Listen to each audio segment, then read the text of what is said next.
اي عائله نلتقي بيها زوج وزوجته نقدم لهم هدايا، زوجتك موجوده؟ لا ما موجوده؟ لا ما موجوده، بس جاي وعايز بنتي زوجتك بالبيت؟ بنتي موجوده، بنتي وياي زوجتك بالبيت؟ بالبيت. او اريدك تقول لي تعبر عن حياتك الزوجيه بكلمه واحده، ايش تصفها انت؟ كلمه واحده، السعاده. السعاده. سعيد بحياتك الزوجيه؟ الحمد لله سعيد.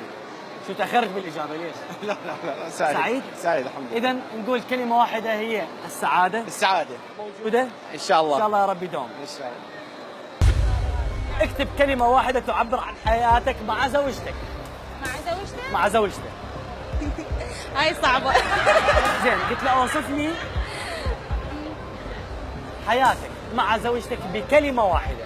انا دا اشوفها كلها امي امي امي، الظاهر يعني ويا زوجتك شويه بعض عدم التوافق.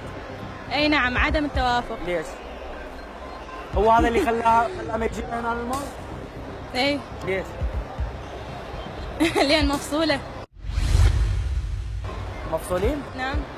زين حياته مع زوجته مو سعيدين حياتهم الزوجيه؟ اي نعم، مو سعيدين. هو قال لي حياتي مع زوجتي اوصفها بالسعيده وجوابك غلط.